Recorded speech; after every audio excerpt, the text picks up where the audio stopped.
Personne ne l'a reconnu parce que ça n'intéresse personne. De la même façon, vous savez, si on s'appelle Israël et qu'on a envie de faire du mal à Israël, alors on s'y intéresse. Nous avons le plaisir d'être en ligne avec Chaim Berkovitch. Chaim, bonjour, Boker Tov. Boker Tov. Merci d'être avec nous ce matin. Alors, Chaim, on vous connaît comme historien, comme spécialiste des lieux saints à Jérusalem en particulier. On vous connaît également comme membre de Israelis Forever, mais vous avez aussi un aspect diplomatique. Vous avez des relations avec la Papouasie-Nouvelle-Guinée. Vous êtes consul honoraire de cette île extrêmement éloignée et je vous ai sollicité pour nous parler justement de la Somaliland, de ce pays dont que l'État d'Israël a reconnu vendredi dernier. C'est un pays pour beaucoup d'Israéliens qu'on ne connaissait pas, que personne ne connaissait, on va dire beaucoup d'Israéliens, très peu d'Israéliens auraient la possibilité de le cibler dans la carte du monde. Alors, je voudrais que d'abord vous nous disiez où se trouve le Somaliland et on va dire, quelle est sa carte d'identité à ce pays.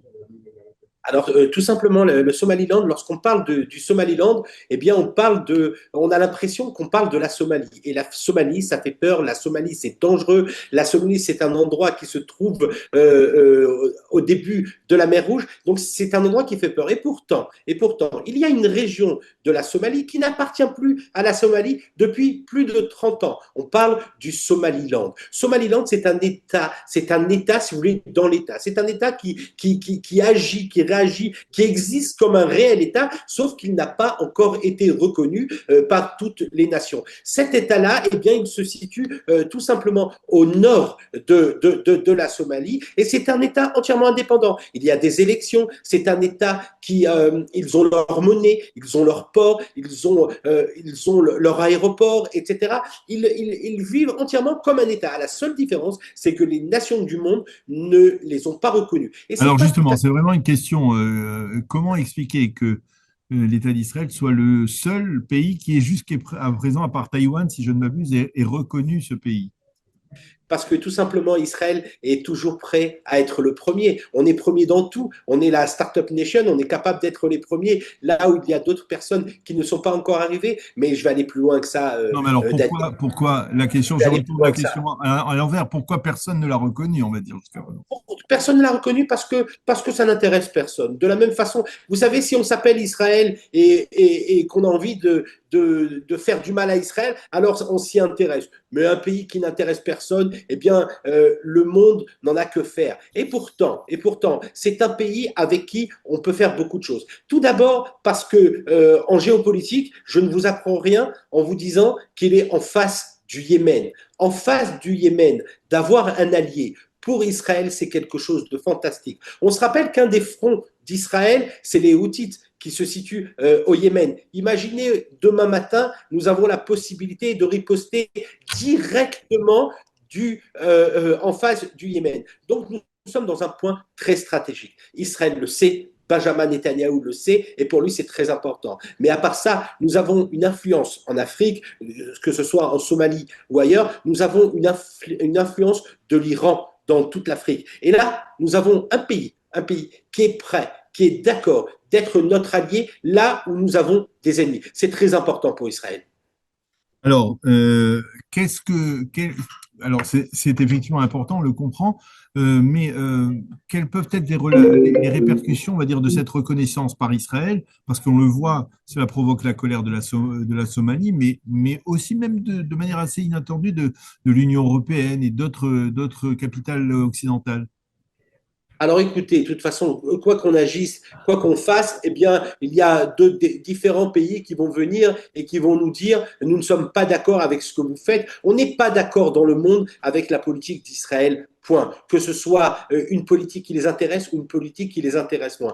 Je pense que c'est une réaction à chaud de certains pays et on n'a pas besoin d'y tenir compte. Aujourd'hui, on sait une chose. La Somalie, bien sûr, qu'elle n'est pas pour parce qu'elle s'est vue perdre une partie de son territoire depuis plus de 30 ans, Déjà, il faut savoir qu'à l'origine, lorsque nous étions à l'époque coloniale, ces endroits étaient entièrement séparés. Le Somaliland était séparé de la Somalie. Alors, ne vous attendez pas à un pays tel que la Somalie, un pays qui n'est pas ami avec Israël, qu'il déclare qu'il est très content de ce qui va se passer. Alors, ils vont aboyer, je dirais, mais rien de concret. Alors on a vu hier, enfin, lorsque l'annonce a été faite, ça a provoqué des scènes de liesse, on va dire, dans le pays.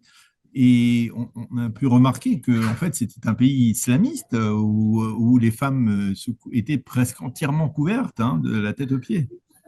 Et vous savez qu'en Israël aussi, les femmes sont souvent couvertes. Mais non, je plaisante. Ce que je veux dire, c'est bien sûr, c'est un pays islamique, mais c'est un pays islamique modéré. Mais on n'a pas de problème à accepter et à de rentrer dans les accords même d'Abraham des pays islamiques. Nous l'avons fait avec d'autres pays et nous sommes prêts à le faire aujourd'hui avec le Somaliland. Au Somalie, il faut comprendre que 2 jours de joie, 2 jours fériés ont été décrétés suite au coup de fil de Benjamin Netanyahu. Vous comprenez l'ampleur de ce qui s'est passé.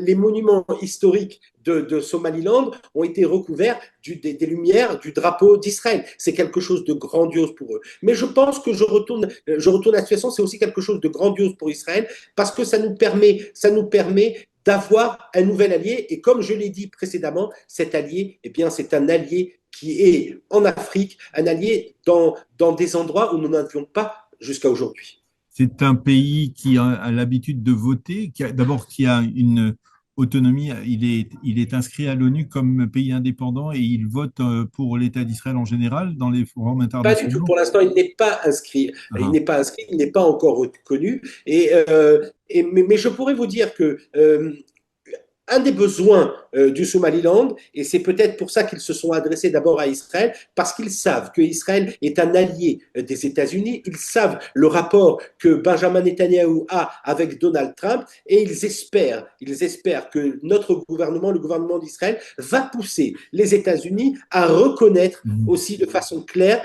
que le Somaliland est un pays.